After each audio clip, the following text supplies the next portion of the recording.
조갑제 TV 시청자 여러분 안녕하십니까. 2024년 4월 6일 밤 9시입니다. 의료보험제도가 어떻게 만들어졌느냐에 대해서 제가 좀 다시 알아보기 위해서 오늘 이 책을 읽었습니다. 당시 대통령 박정희 직속으로 비서실장을 지내신 김정념 선생 회고록입니다. 이미 고인이 되신 분인데 한국경제정책 30년사입니다.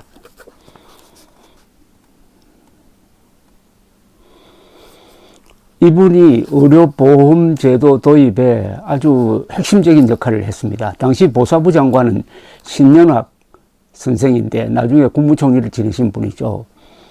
그리고 모든 경제 사회복지 정책은 김정년 비서실장이 총괄 관리를 해왔습니다. 그래서 이분의 이 정언은 아주 1급 자료입니다. 가장 정확한 정보입니다. 그 대목을 제가 읽어드리겠습니다.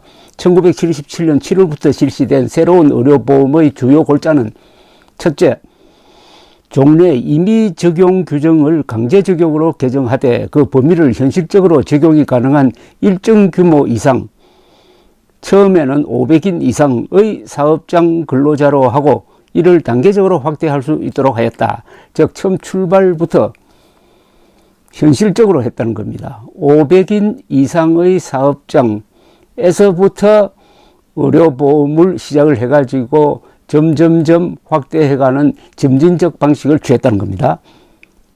둘째, 보험료는 건전한 운영을 하고 있는 외국의 예를 창조로 하여 사용자 및 피고용자 간의 균할 부담 방식을 채택하고 정부 보조금은 운영비 지원에 국한한다. 그러니까 잘 되고 있는 해외 사례, 외국 사례를 참고로 하고 회사와 그리고 직원들이 같이 보험료를 분담할 수 있도록 하고 그리고 정부는 운영비를 보조했다. 이렇게 되어 있습니다. 아주 처음부터 설계를 잘 짰다는 거죠. 그리고 보험료율은 보수 월액의 3 내지 8%의 범위 안에서 각 조합이 정관의 규정에 의하여 임의적으로 결정하고 사용자가 징수하도록 하였다. 이때 사용자는 회사를 말합니다. 셋째, 대부분의 국가에서 의료의 과용 혹은 남용을 방지하고 의료보험의 건전한 운영을 기하고자 실시하고 있는 수익자의 비용 일부 부담제를 우리도 채택하였다. 셋째, 강제 적용이 되는 일정 규모 이상의 사업장의 제1종 의료보험조합 외에 2종 보험조합으로서 자영자 및 농업민을 대상으로 군, 시, 구 등 행정구역별로 임의로 조합을 결성, 운영할 수 있게 하였다. 500인 이상의 큰 기업체 이외에도 또 다른 형태의 조합을 만들어서 지역에서 그리고 자영업자 그리고 농어민 이런 사람들이 자율적으로 의료보험을 만들 수 있도록 하였다. 이런 이야기입니다. 여러 가지 고려를 해가지고 종합적으로 아주 신축성 있게 균형 있게 설계를 했다는 이야기 아니겠습니까? 1979년 7월부터는 의료보험 시작이 1977년 7월 1일입니다. 2년 뒤부터는 300인 이상, 그리고 1981년 1월부터는 100인 이상, 1983년부터는 16인 이상의 사업장 근로자까지 의료보험을 강제 적용하도록 함으로써 점진적으로 확대해 갔다는 겁니다. 그래서 나중에 가면은 전 국민 이제 의료보험이 되는 데는 시간이 걸렸습니다. 이렇게 점진적으로 해 갔던 겁니다. 의료보험이라는 이런 거대한 제도는 시작을 너무 통 크게 하면 안 됩니다. 그러니까 현실에 맞게 당시의 경제 사정에 맞게 해가지고 이것을 점점점 키워갔다는 겁니다. 그리고 국가 재정이 파탄나지 않도록 절묘하게 그 부담을 회사 그리고 직원, 정부 이런 식으로 나눠 가졌다는 겁니다. 그렇게 키워온 대한민국의 의료보험과 연동되어 가지고 한국의 병원, 의원이 급성장한 거죠.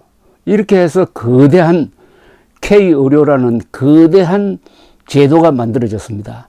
그 효율성이라든지 죽을 사람을 살려내는 비율이라든지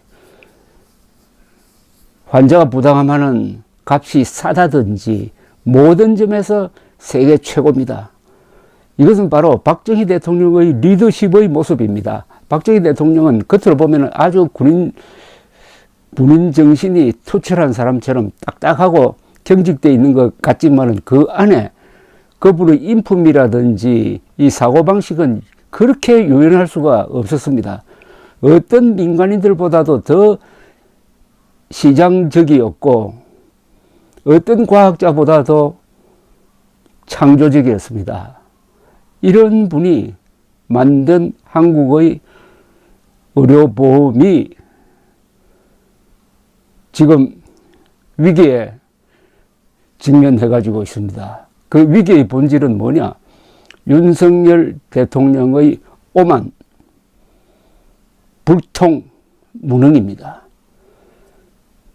단순 무식한 방식으로 2,000명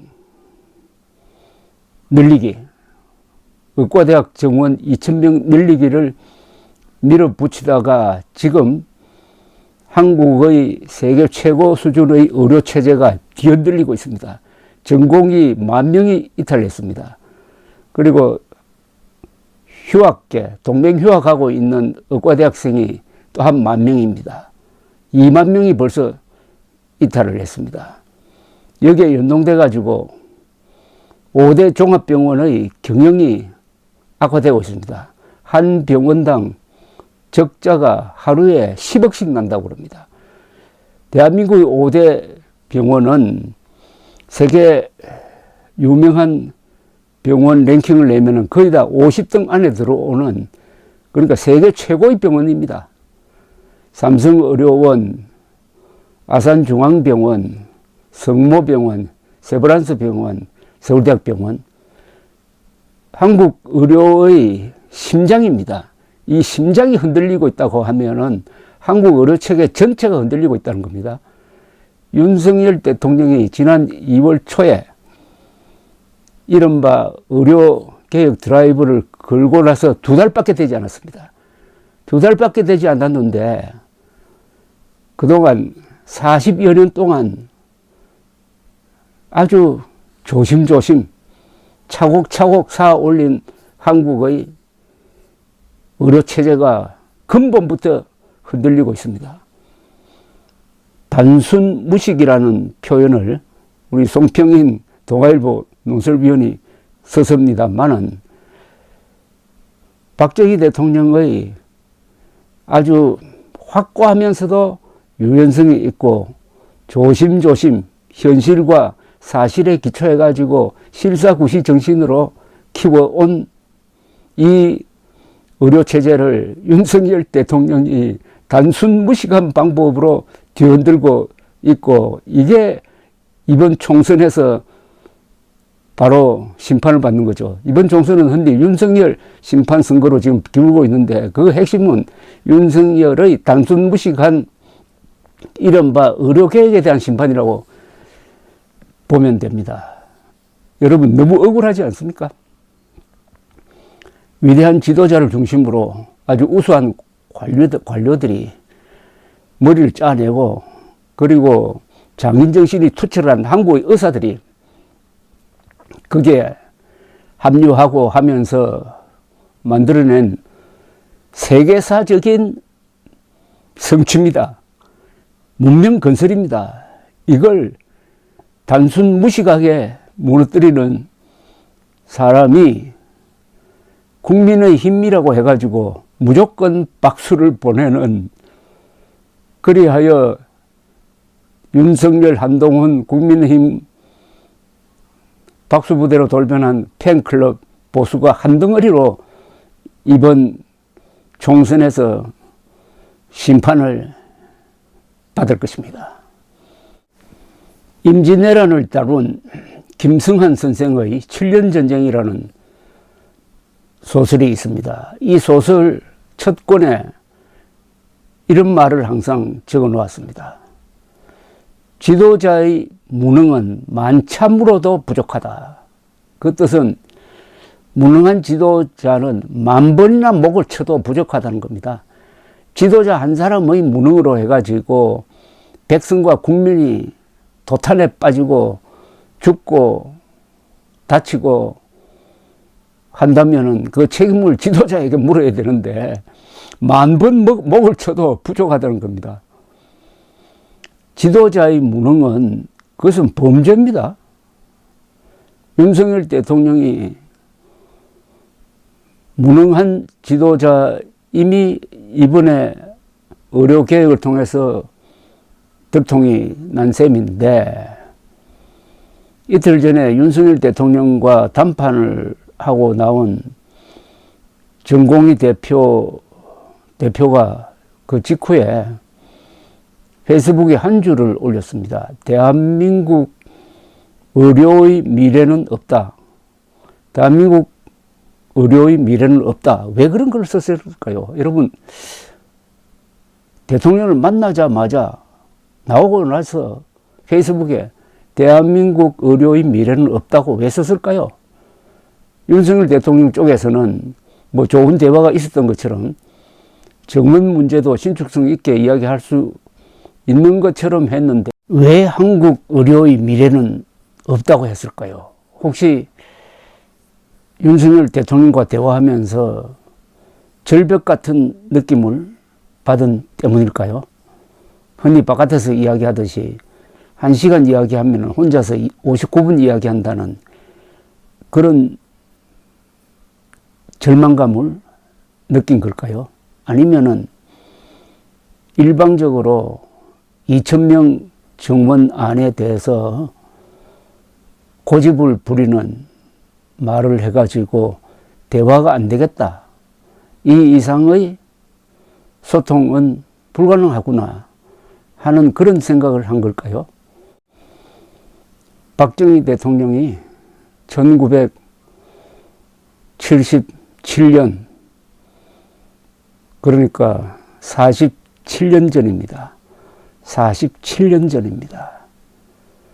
그 어려운 조건에서 조심조심 시작해가지고 하나씩 차곡차곡 쌓아 올린 금자탑, K의료라는 금자탑이 그 지반부터 흔들리고 있습니다. 국민들이 구경만 해야 됩니까? 일단 이번 총선은 그런 윤석열 대통령의 지도력에 대한 평가가 될 것입니다. 감사합니다.